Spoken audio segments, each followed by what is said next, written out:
శుక్లాంబరధరం విష్ణుం శశివర్ణం చతుర్భుజం ప్రసన్నవదనం ధ్యాయేత్ సర్వవిఘ్నోపశాంతయే. మధుర అవాంతర తీర్థముల మహత్యం.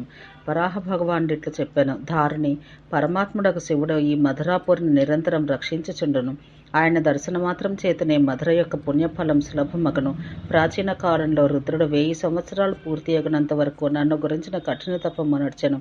నేను సంతుష్టుడిని శివునితో, హర, నీ మనసునందు కావాలనుకున్న వరం నాకు తెలియజేయము అనగా మహాదేవుడు ఇట్లు పలికెను, దేవేశ, నీవు సర్వత్రా వ్యాపించి విరాజమానుడవై ఉన్నావు. నీవు నాకు మధురయందు ఉండుట కొరకు స్థానము ఇచ్చి దయచూపుము. మహాదేవుని మాటలు విని అందుపై నేను, దేవా, నీవు మధురయందు క్షేత్రపాలక స్థానం ఇది నాకు సమ్మతమైనది. ఎట్టి వ్యక్తి అయినను ఇచ్చటకు వచ్చి నీ దర్శనం చేసుకొనని వానికి ఎట్టి సిద్ధి ప్రాప్తించదు. స్వర్గంన ఇంద్రుని అమరావతిపురం ఎట్లుండనో అట్లే జంబూ ద్వీపమందు ఈ మధురాపురి ఉండను. ఎట్లయినను మధురామండలం యొక్క విస్తరణం 20 యోజనముల వరకు కలదు. అయినను అచట ఒక్కొక్క అడుగును ఉంచుట చేత కూడా అశ్వమేధ యాగం చేసిన ఫలం లభిస్తున్నది. ఈ క్షేత్రమందు 60 కోట్ల 6,000 తీర్థాలు కలవు. గోవర్ధన పర్వతం అట్లే అక్రూర క్షేత్రములు ఈ 2 కోట్ల తీర్థములతో సమానం. ఇంకను ప్రస్కందనము, భాండీరము అను 6 కురుక్షేత్రములకు సమానములు. సోమతీర్థం, చక్రతీర్థం, అవిముక్తకము, యమునము, తిందుకము, అక్రూరము అను పేర్లు గల తీర్థములకు ద్వాదశాదిత్య తీర్థములు అని పేరు కలదు. మధుర ఎందులే అన్ని తీర్థములు కురుక్షేత్రం నుంచి 100 రెట్ల మహత్యం కలవి. ఇందు ఎట్టి సంశయం లేదు. ఎవరు మధురాపురి యొక్క ఈ మహత్యం సమాహిత చిత్తుడై పఠించనో లేక విననో అతడు పరమపదం తాను స్వయంగా ప్రాప్తించుకొనటయే కాక తన తల్లి, తండ్రి ఇరువురు పక్షముల యందుండు 220 పీడల నుండి ఉద్ధరించిన వాడగను. మధురయందుల స్థానములన్నింటిలోనూ శ్రీకృష్ణుని యొక్క చరణ చక్ర ముద్రల చిహ్నములచే సుశోభితములై ఉండును. వానికి మధ్యన ఒక తీర్థం కలదు. దాని యందు చక్రం యొక్క సగం మాత్రమే దృగ్గోచరమగను. అచట నివసించు వారు ముక్తి పొందుటకు అధికారం కలవారగదురు. ఆవంతయు ఇందు సందేహం లేదు. శ్రీకృష్ణుని యొక్క క్రీడాభూమికి కూడా 2 హద్దులు కలవు. ఒకటి ఉత్తరాన, రెండవది దక్షిణాన ఆ హద్దులుండను. ఆ రెండింటి మధ్య భాగాన అవి విరాజిల్లుచుండను. ఆకారం నందు అది విదియనాటి చంద్రునికి సమానంగా ఉండను. అక్కడ స్నానము, దానము చేసిన మనుషులకు దివ్య తీర్థములకు మధురాక్షేత్ర దర్శన ఫలం ప్రదానం చేయుట కొరకు సదా ఉద్యుక్తులై వారుందరు. అక్కడ గల నియమానుసారం జీవించి శుద్ధ భోజనం చేయవారు, స్నానం చేయవారు ఉందరు. అట్టి వారికి అక్షయ లోకప్రాప్తి సిద్ధించును. ఈ విషయమందు ఎట్టి సందేహం అక్కర్లేదు.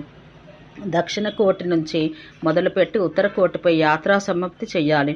ఇక్కడ యజ్ఞోపవీతం యొక్క ప్రమాణ భారం భూమిపై నడుచువారిని, వారి ద్వారా అనేక కులాల వారిని రక్షించగలుగుచున్నారు. పృథ్వీ ఇట్లా ప్రశ్నించెను, ప్రభు, యజ్ఞోపవీతం యొక్క ప్రమాణం ఏమి? నాకు ఈ విషయం గురించి దయతో స్పష్టంగా తెలియజేయడు. వరాహ భగవానుడు ఇట్లు చెప్పాను, వరవర్ణిని, ఇప్పుడు నేను యజ్ఞోపవిధిని తెలుపుతున్నాను, వినుము. నా క్రీడాభూమి యొక్క దక్షిణ సరిహద్దు ఉన్న ప్రదేశం నుంచి మొదలుపెట్టి ఉత్తర సరిహద్దు వరకు గల హద్దు యజ్ఞోపవీత హద్దు అనబడుతున్నది. ఇదే పద్ధతిలో దక్షిణం నుంచి ఆరంభించి ఉత్తర దిశ ఎందు గల హద్దుపై యాత్రను సమాప్తం చెయ్యాలి. ఇంటికి బయట అయినప్పుడు స్నానం చేయనంత వరకు మౌనంగా ఉండవలన నియమం కలదు. వసుంధర, స్నానం చేసిన తర్వాత శ్రీకృష్ణ భగవానుని పూజ చేయట పరమ ఆవశ్యకం. దీని తర్వాతనే మాట్లాడవలను. స్నానం సమాప్తమైన తర్వాత క్రమ విధానంలో దేవాదిదేవుడుకు శ్రీకృష్ణుని పూజ, యజ్ఞం, పాలు ఇచ్చి గోపూజ చేయుట పరమ ఆవశ్యకమైన విషయం. ఈ క్రియ పూర్తయిన పిమ్మట మాట్లాడవలసి ఉండను. పిమ్మట సువర్ణము, ధన వితరణ, బ్రాహ్మణులకు భోజనం తినిపించాలి. ఈ విధంగా చేయి వ్యక్తి మరలా తిరిగి వచ్చి సంసారమందు పడడు. అతడు నా ధామం పొందగలడు. ఈ అర్ధచంద్ర తీర్థమందు ఎవరికి మృత్యువు వచ్చునో లేక ఎవని ఔర్ధ్వ దైహిక క్రియ జరుగునో వారందరూ స్వర్గానికి పోయేదరు. ఈ తీర్థమున పురుషుని ఎముకలు ఎప్పటి వరకు నిలిచి ఉండునో అప్పటి వరకును అతడు స్వర్గలోకం నందే ప్రతిష్ఠితుడై ఉండును. ఇంతకు ఎక్కువగా చెప్పవలసినది ఏమీయూ లేదు. ఇచ్చట గాడిద శరీరమైనను అగ్నికి ఆహుతి చేసినప్పుడు అది కూడా విష్ణు రూపాన్ని ప్రాప్తించుకొనగలుగును. మధురయందలి ప్రాణులు నా రూపంలోనే ఉండను. అవి తృప్తి చెందిన ఎడల్నే నేను తృప్తుడనగును అగుదును. ఇందు సంశయం ఏమీ లేదు. దేవి, ఈ విషయమందు గరుడుని ఆఖ్యానం వినము. ఒక మారది శ్రీకృష్ణ దర్శనాభిలాషతో మధురకు వచ్చినది. అచట నివాసితులందరూ కృష్ణుని రూపంలో ఉండుట చూచినది.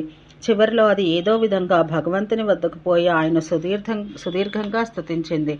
గరుడు చేసిన స్తుతిని విని భగవంతుడు, గరుడా, నీవు ఏ ఉద్దేశంతో మధురకు వచ్చావు? ఎందుకొరకు ఈ నా స్తుతి చేస్తున్నావో ఈ విషయాలన్నింటినీ విశదంగా తెలుపుము అని ప్రశ్నించెను. గరుడు ఇట్లు పలికెను, భగవాన్, నేను మీ కృష్ణ రూపాన్ని దర్శనం చేసుకోవాలనే కోరిక చేత మధురకు వచ్చి ఉంటుని. కానీ ఇక్కడ వసించు ప్రజలందరూ మీ స్వరూపమే కనబడింది. ప్రజలందరి యందు నాకు మీ స్వరూపమే కనబడింది. నా దృష్టి యందు మధురయందుల ప్రజలందరూ ఒకే విధంగా కనిపిస్తున్నారు. అందరూ ఒకే రకంగా ఉండట చూచి నేను మోహంనందు పడిపోయి తిని అనగా గరుడుని ఈ మాటలు విని శ్రీహరి చిరునవ్వు నవ్వి మధురవాక్కులచే ఈ విధంగా పలికెను. గరుడ, మధురా నివాసులందరికీ రూపం వేరు కాదు, అది నా రూపమే. పక్షిరాజా, ఎవనియందు పాపం నిండి ఉన్నదో వారు మధురా నివాసుల కంటేనూ భిన్నంగా కనిపించును అని చెప్పి శ్రీకృష్ణ భగవానుడు అక్కడే అంతర్ధానుడయ్యను.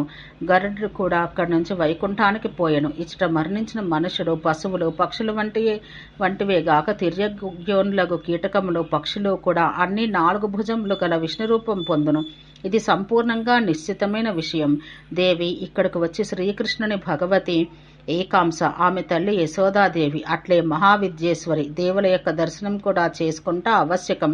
ఇక్కడ విశ్రాంతి తీర్థం, దీర్ఘ విష్ణువు కేశవుల దర్శనం చేసుకుంటచే అందరూ దేవతల దర్శనం అర్చనం చేసిన పుణ్యఫలం ప్రాప్తించును. ఓం శాంతి శాంతి శాంతి.